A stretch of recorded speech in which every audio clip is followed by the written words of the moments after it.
और सर्दी का सितम कैसे लगातार बढ़ता जा रहा है, बड़ी खबर से शुरुआत कर रहे हैं। कोहरे की चादर में लिपटा पूरा उत्तर भारत कोहरे और शीतलहर की चपेट में। दिल्ली एनसीआर है, 9 डिग्री गिरा दिल्ली एनसीआर का पारा। 28 दिसंबर तक जारी रहेगी प्रचंड ठंड। यूपी सहित कई राज्यों में स्कूलों का जो वक्त है उसको बदला गया है। तो कोहरे और शीतलहर की चपेट में दिल्ली एनसीआर, 9 डिग्री गिरा दिल्ली एनसीआर का पारा। बड़ी खबर आपको दिखा रहे हैं और जानकारी जो मिल रही है, 28 दिसंबर तक जो ठंड है वो इसी तरह से बढ़ती रहेगी। यूपी सहित कई राज्यों के ऐसे स्कूल हैं जिनका वक्त जो है बदला गया है। और इसी बीच एक और बड़ी खबर आपको दिखा रहे हैं। यूपी में शीतलहर के साथ बढ़ी ठंड। आज भी कई जगहों पर छाया घना कोहरा, तापमान में भी गिरावट दर्ज की गई है। शीतलहर ने बढ़ाई ठंड, कोहरे ने रोकी रफ्तार। तेज हवाओं के साथ घने कोहरे के रहने की संभावना जो है वो जताई जा रही है। तो जिस तरह से देखा जाए, तापमान में गिरावट दर्ज की गई है। शीतलहर ने बढ़ाई ठंड, कोहरे ने रफ्तार पर ब्रेक लगा दी गई है क्योंकि ज्यादा घना कोहरा होने की वजह से जो गाड़ियां हैं वो सड़कों पर धीमी रफ्तार के साथ चल रही हैं। जतिन हमारे साथ दिल्ली से लाइव जुड़ गए हैं, महेंद्र माही हमारे साथ नोएडा से लाइव जुड़ गए हैं। सबसे पहले जतिन, मैं आपके पास आना चाहूंगी और दिल्ली के जरा हालात समझना चाहेंगे, क्योंकि पहले तो हम स्टार्टिंग में देख रहे थे बहुत ज्यादा ठंड नहीं थी, लेकिन अब अचानक से ठंड बढ़ी और ये कहा जा रहा है कि 28 दिसंबर तक इसी तरह से ठंड का सामना दिल्ली के लोगों को करना पड़ेगा और ठंड धीरे धीरे अब लगातार बढ़ेगी। देखिए, बिल्कुल क्रिसमस से पहले ही इस तरह से लोग कहने लगे थे कि इस बार जो ठंड है वो उस तरह से नहीं आ रही है जिस तरह से दिल्ली की सर्दी होती है। लेकिन अब ये कहा जा सकता है कि दिल्ली की सर्दी ने एक तरह से कहें कि कहर बरपाना शुरू कर दिया, क्योंकि ठंड और कोहरे का दोहरा अटैक लगातार देखने को मिल रहा है। आज भी दिल्ली की सड़कों पर जो विजिबिलिटी है वो बेहद कम है, क्योंकि इसकी वजह कोहरा है। और आप देख सकते हैं कि जब मैं बोल भी रहा हूँ तो मैं देख पा रहा हूँ कि एक भाप जो है वो मुंह से निकल रहा है। न्यूनतम तापमान 6 डिग्री तक पहुंच रहा है, जो हमने देखा था कि पिछले हफ्ते तक 12 डिग्री या 13 डिग्री तक था। तो ऐसे में ठंड लगातार बढ़ी है। सबसे ज्यादा मुश्किल उन लोगों के लिए जिनके पास अपना घर नहीं है, आसमानी उनकी छत है, और ऐसे में रैन बसेरों की व्यवस्था जो है वो की गई है। लेकिन हमने कश्मीरी गेट के एक रैन बसेरे में जाकर बात भी की तो उनका कहना है कि ज्यादा लोग रैन बसेरे की तरफ रुख नहीं कर रहे हैं। हमने ये भी देखा कि कुछ लोग फुटपाथ पर अलाव जलाकर अपनी सर्दी दूर भगाने की कोशिश कर रहे हैं। और ये भी नजर आ रहा है कि जब सुबह के वक्त वाहन जब चलते हैं तो उनकी रफ्तार थम जाती है। जतिन, क्योंकि आप रैन बसेरों की बात कर रहे हैं, रैन बसेरों पर हम आगे आपसे चर्चा करेंगे, लेकिन महेंद्र माही हमारे साथ नोएडा से जुड़ गए हैं, उनसे भी हम इस पर चर्चा कर लेते हैं।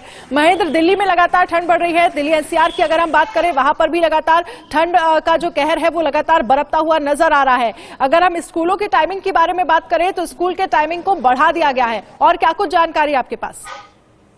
बिल्कुल, देखिए, जो ठंड है पिछले 2 दिन से लगातार और बढ़ता ही जा रहा है। घना कोहरा है वो बढ़ता ही जा रहा है, जिससे काफी लोग परेशान है, खासकर वो लोग जो नोएडा एक्सप्रेसवे पे अन्य राज्यों में जाते हैं ट्रक लेकर, जो माल सप्लाई करते हैं, उनके लिए काफी बड़ी समस्या आ रही है। उनको ये कहा गया है कि आप थोड़ा आराम से स्पीड चलिए, मगर उनको अपना माल सप्लाई करना होता है। और रही बात नोएडा की स्कूलों की बात करें तो पूरे प्रदेश में जो प्रशासन, उन्होंने ये आदेश दिया है कि आप अपने जिलों में जितने भी स्कूल है, चाहे वो प्राइवेट हो चाहे वो सरकारी हो, कक्षा 1 से लेकर कक्षा 12वीं तक के सारे स्कूल को जो पहले 7 बजे से खुलते थे उनको 9 बजे कर दिया जाए। तो कहीं ना कहीं देखिए ठंड का सितम स्कूली बच्चों पर पड़ रहा है। और रही बात, अगर हम देखिए जो नोएडा के रेन बसेरा है वहाँ काफी इंतजाम है, और प्रदेश सरकार ने भी एक आदेश दिया है कि कोई भी राहगीर फुटपाथ पे नहीं सोना चाहिए। उनके लिए तमाम इंतजाम कराया जाए जिससे वो ठंड से बच सके, जिसके लिए उनको गर्म कपड़ा दिया जाए, अलाव दिलाया जाए, उनके लिए खाने पीने की व्यवस्था की जाए। तो इस तरह की तमाम जो चीजें हैं नोएडा जो प्रदेश सरकार है वो हिदायत दे रहा है। अन्य रैन बसेरों को लेकर आप जिक्र कर रहे हैं, रैन बसेरों में जो व्यवस्थाएं हमेशा की जाती है, हम देखते हैं ठंड में और बड़ी संख्या में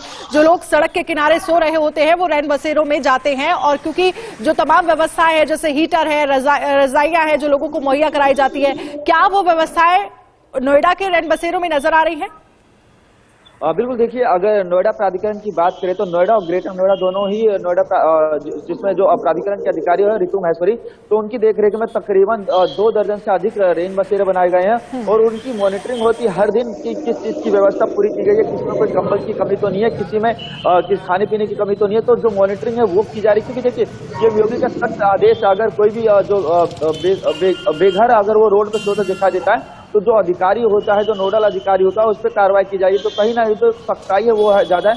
और हर हफ्ते जो सीएम योगी है वो मीटिंग लेते हैं तमाम डीएम के। वो ये भी जानते हैं कि ठंड से बचने के लिए और क्या क्या उपाय किए जाए। देखिए जिस तरीके से लोगों ने ये कहा था कि जो स्कूल के बच्चे हैं कि उनको जाने में परेशानी होती है, और हम भी लगातार ये बता रहे थे कि किस तरीके से सुबह जो पेरेंट्स उठते हैं 6 बजे और बच्चों को तैयार करने में उनको काफी परेशानी होती है। तो प्रदेश के जो मुखिया उन्होंने कहा कि अब जो स्कूल की टाइम है उसको 9 बजे से कर दिया जाए। और अन्य चीजों जैसे रोडवेज बसों की भी आपने देखा था किस तरीके से नोएडा यमुना एक्सप्रेस तमाम ऐसे हाईवे हैं जहां रोड हादसे बढ़ते ही जा रहे थे घने कोहरे की वजह से। तो उसके लिए प्रदेश सरकार, ठीक है महेंद्र, आपके पास आएंगे। ठीक है आप रहिए हमारे साथ जतिन भी बने हुए हैं। जतिन, क्योंकि रैन बसेरों का जिक्र आपने किया था, अगर हम बात दिल्ली के रैन बसेरों की करें तो क्या व्यवस्थाएं आपको दिल्ली में रैन बसेरों में नजर आ रही हैं? देखिए रैन बसेरों में 2 टाइम के खाने तक की व्यवस्था की गई है सरकार की तरफ से। इसके अलावा अलाव की व्यवस्था है, रजाई कंबल गद्दे आदि की व्यवस्था जो है वो की गई है। लेकिन हमने अगर पूर्व के सालों में देखे तो कई बार दिल्ली एनसीआर के रैन बसेरों पर कई सवाल भी उठते रहे हैं, जैसे साफ सफाई को लेकर या दूसरी चीजें हों। लेकिन सरकार ने इस बार दावा किया है कि सभी कमियां जो है वो दूर कर ली गई है। लेकिन फिर भी न जाने क्या वजह है जो चिंता बढ़ाती है कि बहुत सारे लोग जो फुटपाथ पर सो रहे हैं, हम देख रहे हैं कि दिल्ली में वो रैन बसेरों का रुख नहीं कर रहे हैं, वो अपने स्तर पर ही अलाव वगैरह की व्यवस्था करके। लेकिन वजह क्या आपको नजर आती है? क्योंकि हम देखते हैं हर साल बड़ी संख्या में जो लोग हैं वो रैन बसेरों में पहुंचते हैं, ठंड क्योंकि बहुत ज्यादा पड़ती है और इसको देखते हुए व्यवस्थाएं वहां पर की जाती है। क्योंकि आप कह रहे हैं इस बार जो देखने को मिल रहा है रैन बसेरों की तरफ लोगों का रुख नहीं है, वजह क्या है?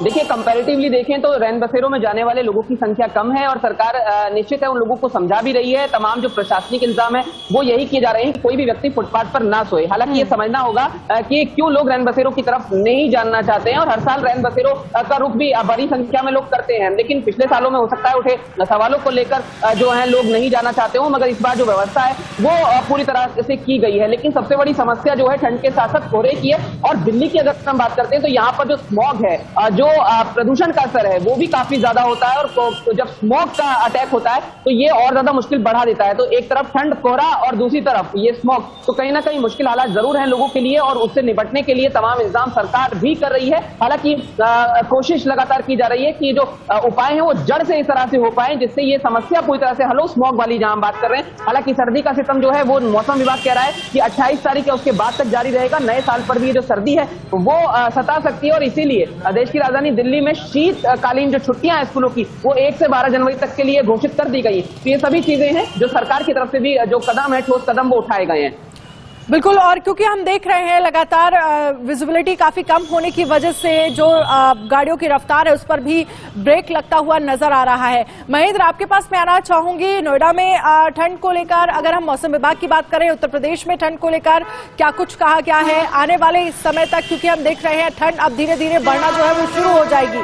कब तक इसी तरह से जो पारा है वो लगातार बढ़ता रहेगा?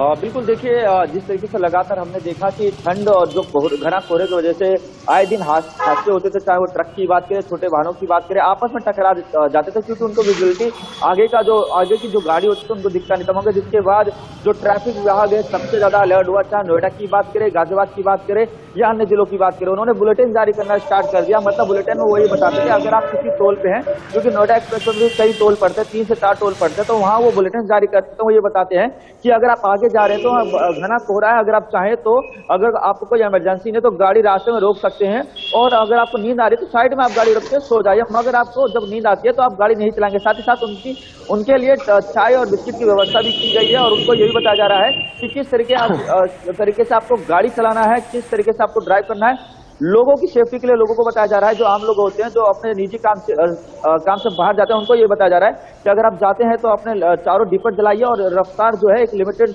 रफ्तार में चलाइए। जैसे यमुना प्राधिकरण ने भी ये कहा है कि क्योंकि देखिए यमुना प्राधिकरण में जो नोएडा लोगों को यही सलाह दी है कि वो ड्राइविंग थोड़ा स्लो करे क्योंकि कोहरा है जो है वो लगातार बढ़ रहा है। इसको ध्यान में रखते हुए ड्राइविंग स्लो करने की सलाह भी दी गई है। और साथ ही क्योंकि हम देख रहे हैं ठंड जो है वो धीरे धीरे अब बढ़ेगी। बहुत बहुत शुक्रिया तमाम जानकारी के लिए महेंद्र, और जतिन हमारे साथ जुड़े, आपका भी बहुत बहुत शुक्रिया।